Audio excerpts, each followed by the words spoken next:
ನಮಸ್ಕಾರ ಸ್ನೇಹಿತರೆ, ಗೃಹಲಕ್ಷ್ಮಿ ಯೋಜನೆಯ ಅಪ್ಡೇಟ್ಗೆ ನಿಮಗೆ ಸ್ವಾಗತ. ಸ್ನೇಹಿತರೆ, ಗೃಹಲಕ್ಷ್ಮಿ ಯೋಜನೆಯ 30 ಮತ್ತು 31ನೇ ಕಂತಿನ ಹಣ ಒಟ್ಟಿಗೆ 4,000 ಹಣವನ್ನು ಸಚಿವೆ ಲಕ್ಷ್ಮಿ ಹೆಬ್ಬಾಳ್ಕರ್ ಮೇಡಮ್ ಅವರು ಬಿಡುಗಡೆ ಮಾಡ್ತಿದ್ದೀವಿ ಅಂತ ಒಂದು ಹೇಳಿಕೆಯನ್ನ ಕೊಟ್ಟಿದ್ದಾರೆ.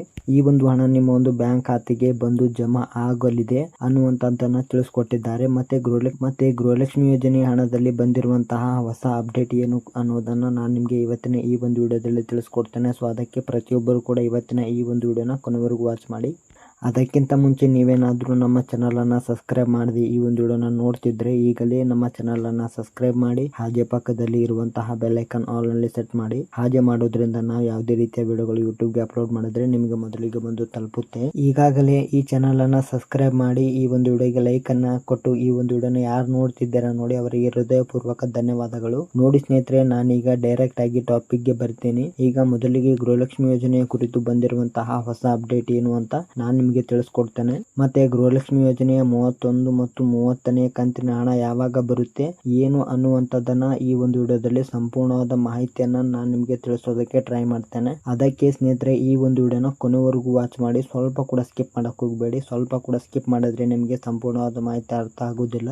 ರಾಜ್ಯ ಸರ್ಕಾರ ಗೃಹಲಕ್ಷ್ಮಿ ಯೋಜನೆಯ ಹಣವನ್ನ ಬಡ ಹಾಗೂ ಮಧ್ಯವರ್ಗದ ಕುಟುಂಬಗಳಿಗೆ ಆರ್ಥಿಕ ಭದ್ರತೆ ಆಕಾಶ ಕಿರಣವಾಗಿ ಇರುತ್ತದೆ. ಮೈಸೂರಿನಲ್ಲಿ ಪ್ರತಿಭಾವಂತ ವಿದ್ಯಾರ್ಥಿನಿ ಮಾಧುರಿ ಆರ್ ಅವರು ಸಾಧನೆಯ ಸಾಕ್ಷಿಯಾಗಿರುವಂತದ್ದು. ಇಲ್ಲಿ ಗೃಹಲಕ್ಷ್ಮಿ ಯೋಜನೆಯ ಅಡಿಯಲ್ಲಿ ತಾಯಿಗೆ ಬರುತ್ತಿರುವಂತಹ 7,000 ರೂಪಾಯಿಯನ್ನ ಆ ಒಂದು 7,000 ರೂಪಾಯಿಯನ್ನ ಸದುಪಯೋಗ ಪಡಿಸಿಕೊಂಡು SSLCಯಲ್ಲಿ 625ಕ್ಕೆ 624 ಅಂಕವನ್ನ ಗಳಿಸಿದ್ದಾರೆ. ವಿದ್ಯಾರ್ಥಿನಿ ಮಾಧುರಿ ಆರ್ ಅವರು ಸಾಧನೆಗೆ ಸಚಿವೆ ಲಕ್ಷ್ಮಿ ಹೆಬ್ಬಾಳ್ಕರ್ ಮೇಡಮ್ ಅವರು ಮೆಚ್ಚುಗೆಯನ್ನ ವ್ಯಕ್ತಪಡಿಸಿದ್ದಾರೆ. 2026ರ ಸಾಲಿನಲ್ಲಿ SSLC ಪರೀಕ್ಷೆಯಲ್ಲಿ 625ಕ್ಕೆ 624 ಅಂಕವನ್ನ ಗಳಿಸುವ ಮೂಲಕ ಪೂರ್ವ ಸಾಧನೆಯನ್ನ ಮಾಡಿರುವಂತದ್ದು. ಅವರ ಯಶಸ್ವಿನ ಹಿಂದೆ ಕುಟುಂಬದ ಪರಿಶ್ರಮ ಜೊತೆಗೆ ಗೃಹಲಕ್ಷ್ಮಿ ಯೋಜನೆಯ ಹಣ ಸದುಪಯೋಗ ಪಡಿಸಿಕೊಂಡಿದ್ದಾರೆ. ಈ ಮೂಲಕ ಸರ್ಕಾರದ ಯೋಜನೆಗಳು ಸರಿಯಾದ ಫಲಾನುಭವಿಗಳ ಕೈ ಸೇರಿದಾಗ ಸಮಾಜದಲ್ಲಿ ಹೇಗೆ ಸಕಾರಾತ್ಮಕ ಬದಲಾವಣೆ ತರಬಹುದು ಎಂಬುದಕ್ಕೆ ಈ ಕುಟುಂಬ ಮಾದರಿಯಾಗಿರುವಂತದ್ದು. ಸ್ನೇಹಿತರೆ ನೋಡಿ, ಗೃಹಲಕ್ಷ್ಮಿ ಯೋಜನೆಯ ಹಣದಿಂದ ಸಾಕಷ್ಟು ಜನರಿಗೆ ತುಂಬಾನೇ ಸಹಾಯ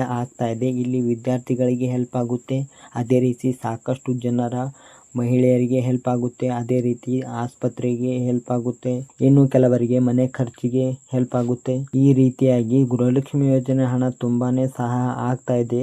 ಈಗ ನಿಮಗೂ ಕೂಡ ಗೃಹಲಕ್ಷ್ಮಿ ಯೋಜನೆಯ 1 ರಿಂದ 29ನೇ ಕಂತಿನ ಹಣದವರೆಗೂ ಗೃಹಲಕ್ಷ್ಮಿ ಯೋಜನೆಯ ನಿಮ್ಮ ಒಂದು ಬ್ಯಾಂಕ್ ಖಾತೆಗೆ ಬಂದು ಜಮಾ ಆಗಿದೆ ಅಂತ ಅಂದ್ರೆ ನೀವು ಆ ಒಂದು ಹಣವನ್ನ ಯಾವ ಕಾರಣಕ್ಕಾಗಿ ಬಳಸ್ತಾ ಇದ್ದೀರಿ ಅಂತ ನೀವು ಕಮೆಂಟ್ ಬಾಕ್ಸ್ ನಲ್ಲಿ ನಮಗೆ ತಿಳಿಸಿ. ಯಾಕಂತಂದ್ರೆ ನಮಗೂ ಕೂಡ ಗೊತ್ತಾಗುತ್ತೆ ಯಾರ ಕೈಗೆ ಈ ಒಂದು ಬೆಲ್ ಐಕಾನ್ ಆಲ್ ನಲ್ಲಿ ಸೆಟ್ ಮಾಡ್ಕೊಳ್ಳಿ. ಯಾಕಂತಂದ್ರೆ ನಾವು ಯಾವುದೇ ರೀತಿಯ ವಿಡಿಯೋಗಳು ಯೂಟ್ಯೂಬ್ಗೆ ಅಪ್ಲೋಡ್ ಮಾಡಿದ್ರೆ ನಿಮಗೆ ಮೊದಲಿಗೆ ಬಂದು ತಲುಪುತ್ತೆ. ಸೊ ಹಾಗಾದ್ರೆ ಬನ್ನಿ ಇವತ್ತಿನ ಈ ಒಂದು ವಿಡಿಯೋನ ಸ್ಟಾರ್ಟ್ ಮಾಡೋಣ.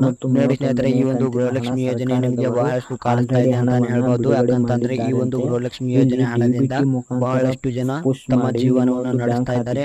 ಅದಕ್ಕೆ ಈ ಒಂದು ಯೋಜನೆ ಹಣ ಎಲ್ಲೋ ಒಂದು ಕಡೆ ಸಹಾಯ ಆಗ್ತಾ ಇದೆ ಅಂತ ಹೇಳ್ಬೋದು. ಸ್ವತಃ ಲಕ್ಷ್ಮಿ ಹೆಬ್ಬಾಳ್ಕರ್ ಅವರು ಒಂದು ಅಪ್ಡೇಟ್ ಅನ್ನ ತಿಳಿಸ್ಕೊಟ್ಟಿದ್ದಾರೆ. ಈಗ 2 ಕಂತಿನ ಹಣ ನಾವು ನಿಮ್ಮ ಒಂದು ಬ್ಯಾಂಕ್ ಖಾತೆಗೆ ಹಣ ಕೇವಲ 19ನೇ ಕಂತಿನ ಹಣ ಬರೋದಿಲ್ಲ. ಫೆಬ್ರವರಿ ಮತ್ತು ಮಾರ್ಚ್ ತಿಂಗಳಿನ ಹಣ ಸದ್ಯಕ್ಕೆ ನಾವು ಜಮಾ ಮಾಡ್ತೀವಿ.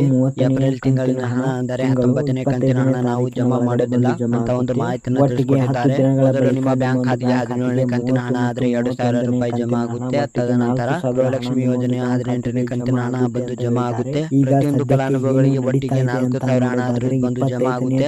ಇನ್ನು ಉಳಿದ ಫಲಾನುಭವಿಗಳಿಗೆ ನಾಳೆ ಹಣ ಜಮಾ ಆಗ್ತಾ ಇದೆ ಅಂತ ಕೂಡ ಒಂದು ಮಾಹಿತಿಯನ್ನು ತಿಳಿಸಿಕೊಟ್ಟಿದ್ದಾರೆ. ಇವತ್ತು ಯಾವ ಜಿಲ್ಲೆಗಳಿಗೆ ಹಣ ಬಂದು ಜಮಾ ಆಗ್ತಾ ಇದೆ ಅಂತ ನೋಡೋಣ. ಇವತ್ತು ನಿಮಗೆ ಗೃಹಲಕ್ಷ್ಮಿ ಯೋಜನೆ ಹಣ ಬಂದು ಜಮಾ ಆಗಿಲ್ಲ ಅಂತಂದ್ರೆ ನಾಳೆ ನಿಮ್ಮ ಒಂದು ಬ್ಯಾಂಕ್ ಖಾತೆಗೆ ಒಟ್ಟಿಗೆ 4,000 ಹಣ ಬಂದು ಜಮಾ ಆಗುತ್ತೆ. ಸೊ ಇವತ್ತು ಯಾವ ಜಿಲ್ಲೆಗಳಿಗೆ ಹಣ ಬರ್ತಾ ಇದೆ ಅಂತ ನೋಡೋಣ. ಮೊದಲಿಗೆ ಯಾದಗಿರಿ ಜಿಲ್ಲೆ, ಉತ್ತರ ಕನ್ನಡ, ದಕ್ಷಿಣ ಕನ್ನಡ, ದಾವಣಗೆರೆ, ಉಡುಪಿ, ತುಮಕೂರು, ಚಿತ್ರದುರ್ಗ, ಚಿಕ್ಕಮಗಳೂರು, ಶಿವಮೊಗ್ಗ, ರಾಯಚೂರು, ಚಿಕ್ಕಬಳ್ಳಾಪುರ ಈ ಒಂದು ಜಿಲ್ಲೆಗಳಿಗೆ ಮೊದಲನೇ ಹಂತದಲ್ಲಿ ಸ್ಪೀಡ್ ಆಗಿ ಹಣ ಬಂದು ಜಮಾ ಆಗುತ್ತೆ.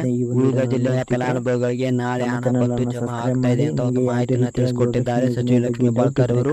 ಈ ಒಂದು ಮಾಹಿತಿ ನಿಮಗೆ ಇಷ್ಟ ಆಗಿದ್ರೆ ಪ್ರತಿಯೊಬ್ಬರು ಕೂಡ ಈ ಒಂದು ವಿಡಿಯೋಗೆ ಲೈಕ್ ಅನ್ನು ಕೊಟ್ಟು ನಮ್ಮನ್ನ ಸಪೋರ್ಟ್ ಮಾಡಿ. ಹಾಗೆ ಈ ಒಂದು ವಿಡಿಯೋದಲ್ಲಿ ಯಾವುದೇ ರೀತಿಯ ಡೌಟ್ ಇದ್ರೂ ಕೂಡ ಕಮೆಂಟ್ ಬಾಕ್ಸ್ ನಲ್ಲಿ ಕಮೆಂಟ್ ಅನ್ನು ಮಾಡಿ.